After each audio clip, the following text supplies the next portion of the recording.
নমস্কার, আমি সৌমেন। শুরু করছি আজকের নিউজ রুম। আর আজকের নিউজ রুমের সবথেকে বড় কথা যে পাকিস্তানের হাতে আটক বিএসএফ জওয়ান পিকে সাউ অবশেষে ভারতে ফিরলেন।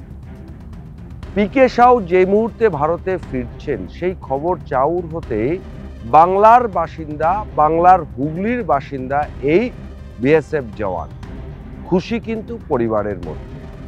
স্বভাবতই ভারত পাক যেভাবে সম্পর্কের উত্তেজনা গড়িয়েছিল, তা সেই সময় এই পিকে সাউ বিএসএফ জওয়ান সীমান্ত কোনো মতে পার করে ফেলেছিলেন, গ্রেপ্তার করেছিল পাকিস্তান। এবং তারপর থেকে ভারতের লাগাতার যে চাপ এবং শক্তি প্রদর্শন, সেখানে বাধ্য হয়ে তারা এই বিএসএফ জওয়ানকে আজকে আটারি সীমান্তে ফেরত দিয়েছে। স্বভাবতই খুশির হাওয়া গোটা ভারতবাসীর মনে, খুশির হাওয়া বাংলার কোনায় কোনায়, কেননা এই বিএসএফ জওয়ান বাংলার হুগলি জেলারই বাসিন্দা। তাই স্বভাবতই আজকে যখন তার খুশির খবর আসলো, সেই খবরে খুশি হয়েছেন তার স্ত্রী। স্ত্রী কি বলছেন প্রথমেই শোনাবো তার বক্তব্য। বিধানটা লোগোটা পাঠাও, আমি ধরে আছি।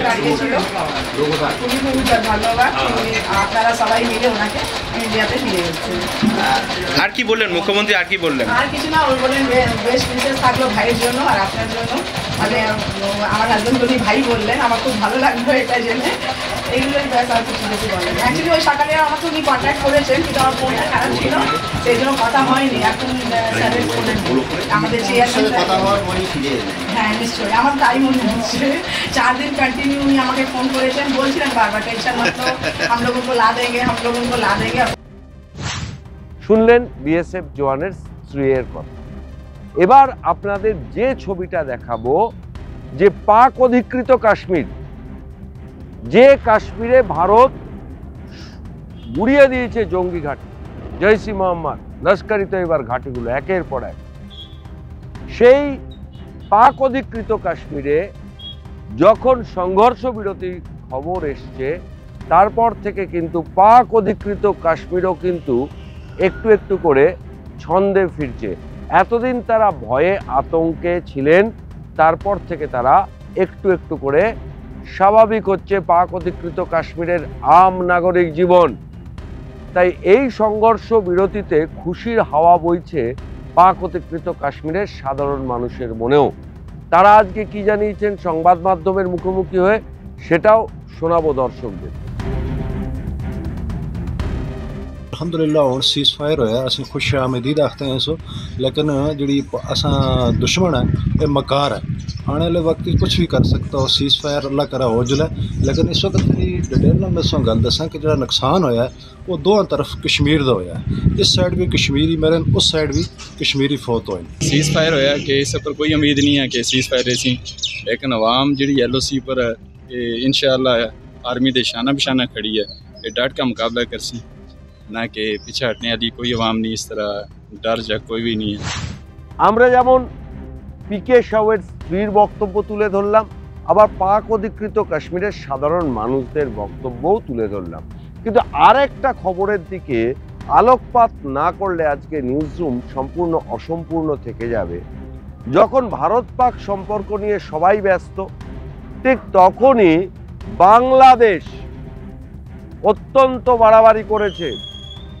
কুচবিহারের একজন কৃষককে আটকে রেখে দিয়েছে বাংলাদেশ। কি সাহস ভাবুন! ভারতের এই পরাক্রম দেখেও শিক্ষা নিচ্ছে না মোহাম্মদ ইউনূসের বাংলাদেশ।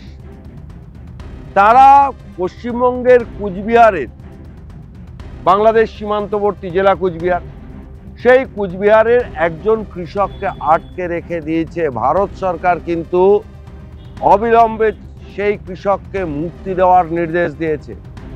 তারপরেও কিন্তু এখনো বর্ডার গার্ড অফ বাংলাদেশ সেই কৃষককে ছাড়েনি। আর আজকে কলকাতায় সেই বিষয়ে মুখ খুললেন রাজ্যের বিরোধী দলনেতা শুভেন্দু অধিকারী। শুভেন্দু অধিকারী এই বিষয়ে কি বলেছেন সেটাও শুনুন। এখন আমরা ওয়েট করছি উকিল বর্মনের ফেরার জন্য। আমাদের শীতলকুচির ফার্মার যাকে বাংলাদেশ বিডিআর আটকে রেখেছে, আমরা তার জন্য ওয়েট করছি। ওখানকার এমএলএ বরেন বর্মন চেষ্টা করছে, আমরাও যোগাযোগ রেখেছি। আমরাও হোপফুল পিকে সাউর মতো উকিল বর্মনকেও সুস্থ অবস্থায় আমরা খুব তাড়াতাড়ি বাড়িতে পৌঁছে দিতে পারব। ভাবতে পারছেন, যেখানে পাকিস্তান বন্দুক ফেলে টেলিফোন তুলে নিয়ে ভারতকে বারবার সংঘর্ষ বিরতি চুক্তিতে বসতে বলছে, সেখানে বাংলাদেশের কি দুঃসাহস। দুঃসাহসী বলতে হবে এই কারণে যে তারা ভাবছে যে বোধহয় তারা ভারতের সমকক্ষ হয়ে গেছে। যেখানে প্রমাণিত হয়েছে পাকিস্তান একটা মশায় পরিণত হয়েছে, সেখানে বাংলাদেশ তো একটা তৃণ পর্যন্ত নয়। তাই বাংলাদেশের এই যে দুঃসাহস, এবার কিন্তু নজর পড়বে বাংলাদেশের উপর। আর ভারত সরকার কিন্তু ইতিমধ্যে বাংলাদেশের বিষয় কিন্তু জল মাপতে শুরু করেছে, কত দূর বাংলাদেশ বাড়তে পারে।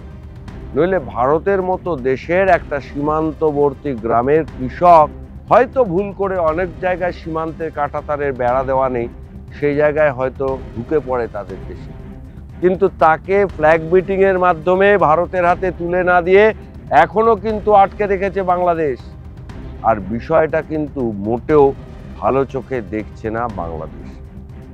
এই যে আজকের বড় খবরের যে তিন দিক, সেটা যেমন রাখলাম, তেমনি বামপন্থীদের পক্ষ থেকে বারে বারে কিন্তু এই যুদ্ধ নয় শান্তি চাই আওয়াজ তোলা হচ্ছে এবং প্রকারান্তরে বলা হচ্ছে জঙ্গিদের বিরুদ্ধে সেভাবে কোনো ব্যবস্থা নিতে হবে না। এদেরকেও আজকে তুলোধনা করেছেন রাজ্যের বিরোধী দলনেতা শুভেন্দু অধিকারী, যে বা যারা এই যুদ্ধ নয় শান্তি চাই স্লোগান তুলছেন, যারা সন্ত্রাসবাদকে সমর্থন করুক চাই নাই করুক, কিন্তু জঙ্গিদের বিরুদ্ধে যে আক্রমণাত্মক ব্যবস্থা নেওয়ার পক্ষপাতী নয়, তাদের বিরুদ্ধে আজকে গর্জে উঠেছেন শুভেন্দু অধিকারী। কি বলেছেন শুভেন্দু অধিকারী, শোনাবো আপনার। তিনি কে? তিনি কে? তিনি কে? উনি কে? এদের বাপ ঠাকুরদা 14 পুরুষ তো চীনে আছে। এরা বিবেকানন্দের নাম বলে না, নেতাজি সুভাষচন্দ্রের নাম বলে না, এরা বিনয় বাদল দীনেশ মাস্টারদা মাতঙ্গিনীর নাম বলে না, এরা ঋষি বঙ্কিমচন্দ্রের নাম বলে না। এদের বাবা ঠাকুরদা, তার উপরে যদি কিছু থাকে কার্ল মার্কস, লেনিন, হোচিমিন, মাও সেতুং, স্ট্যালিন, মুসোলিনি। সব মিলিয়ে দেশ যে ক্রমাগত ছন্দে ফিরে একটা তৃতীয় আর্থিক শক্তির মধ্যে যেতে চলেছে। কেননা 2014 সালে বিশ্বে মানচিত্রের নিরিখে, আর্থিক মানচিত্রের নিরিখে ভারতের স্থান ছিল 12, আর 2025-এ দাঁড়িয়ে সেই জায়গায় আর্থিক মানচিত্রে ভারতের স্থান 4র্থ। সেখানে 2026-এ প্রধানমন্ত্রী ঘোষণা করে দিয়েছেন যে 2026-এ ভারত বিশ্বের তৃতীয় বৃহত্তম আর্থিক শক্তি হতে চলেছে। কাজেই আর্থিক প্রগতির দিকে তাকিয়ে সমৃদ্ধির পথে হাঁটতে সন্ত্রাসবাদ যে কোনো মতেই সমর্থনযোগ্য নয়, সেটা কিন্তু আরও একবার প্রমাণিত হয়েছে। আর সেই প্রমাণের লক্ষ্যে সন্ত্রাসবাদকে নির্মূল করতে ভারত যে দৃঢ় পদক্ষেপ গ্রহণ করবে আগামী দিনগুলিতে, সে কথা বলাই যায়। আজকের নিউজ রুম এই পর্যন্ত। সমস্ত খবর এবং আপডেটের জন্য চোখ থাকুক নিউজ পোল বাংলায়। নিউজ পোল বাংলা, খবর বিশ্বজুড়ে।